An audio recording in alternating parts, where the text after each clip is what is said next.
The enemy within. The enemy within is one of the most misnamed forces in leadership. People hear the phrase and think insecurity, imposter syndrome, self-doubt. They reduce it to negative self-talk and reach for an affirmation. But the real enemy within is not that simple. The enemy within is not your fear. It is the inherited voice of every person, system, and structure that taught you to question yourself. It is the surveillance you internalize in order to survive. If you are a marginalized leader, you know this voice intimately. It has lived in your head for so long, you may have stopped recognizing it as someone else's.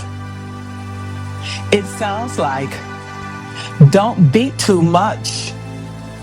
Make sure they're comfortable. Are you sure you're ready for this? Don't take up too much space. That voice did not start with you.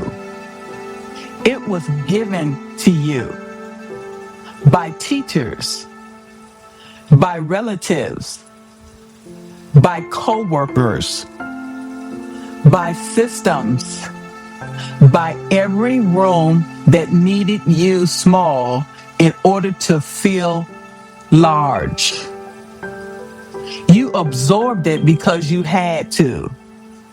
And now it lives inside you, dressed up as your own thinking. The enemy within is not your insecurity. It is the voice of everyone who needed you to doubt yourself, finally living inside your own head. Why it matters? Until you can tell the difference between your voice and the inherited one, every major decision you make is being co-authored by people you would not consciously invite into the room. It looks like second guessing yourself in the middle of leading, shrinking the ask before you have even made it, preparing twice as long as anyone else, and still apologizing for being prepared, choosing the safer version of you and calling it humility. The cost is staggering. You spend your best energy negotiating with a voice you did not author, in a room you did not consent to host. Every leadership move you make from that voice is a move made under occupation. You deserve leadership that is yours. You deserve a mind that belongs to you. Visibility. Naming the enemy makes it visible. The enemy within rules through camouflage. It hides by sounding like you. The first act of power is naming it. It sounds like, that is not my voice. That is the voice I inherited. I am not afraid.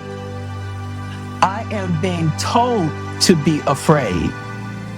This thought belongs to a room I am no longer in. When you name the inherited voice, it loses its disguise.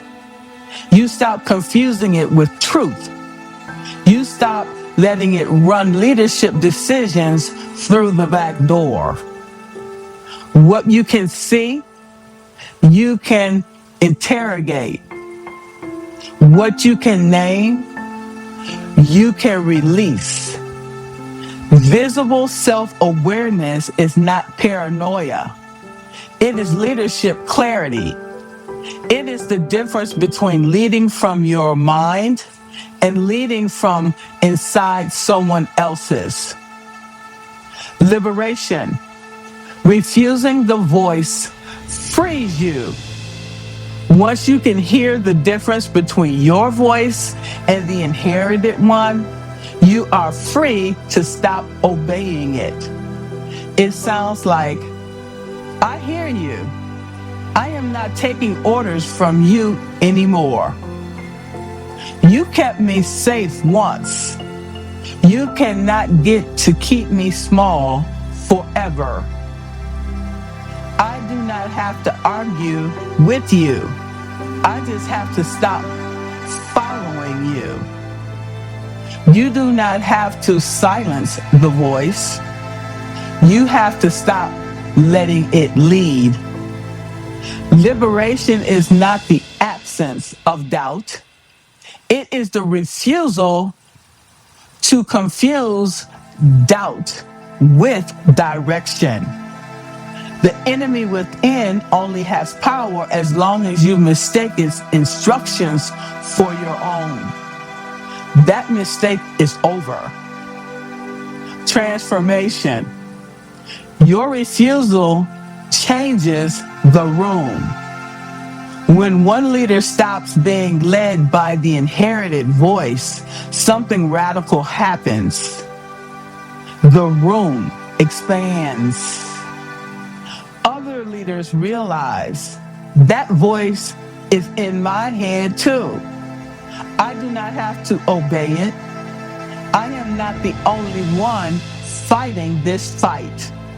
The inherited voice is not just a personal occupation, it is a cultural one. It rules entire industries, entire generations, entire families.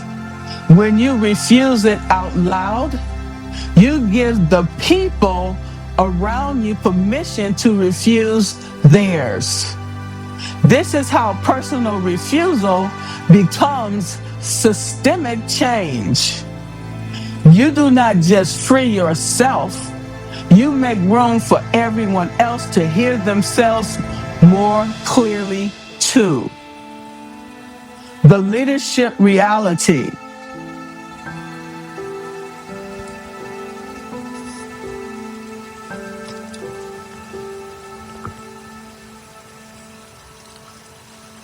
Most leaders are not held back by their lack of talent.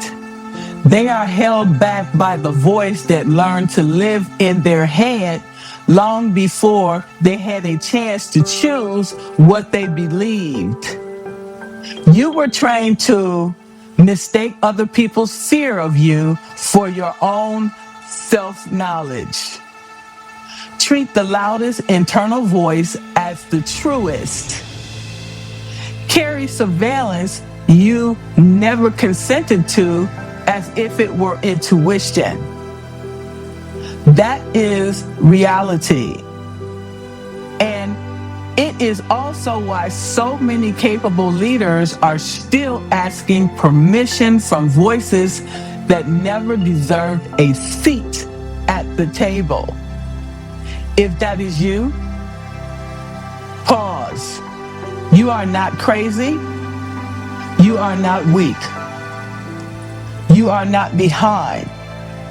You have been hosting people in your mind who do not pay rent and do not bring peace. You are allowed to evict them. Closing reflection. Before your next leadership move, sit with these. Whose voice is currently loudest in my head, and is it actually mine? What do I keep hesitating to say that part of me already knows is true? If the inherited voice fell silent for one day, What would I do, ask for, or build? The answers are not arrogance. They are evidence of who you actually are when no one is in your head. Final truth. You cannot lead from a mind that is still being co-authored. You cannot rise inside a voice that was built to keep you small. You cannot build what is yours while still taking orders from a room you have long since left. And you cannot build what is yours while still taking orders from a room you have long since left. Name the voice. Refuse it. Then lead from the mind that has always been yours. That's the work.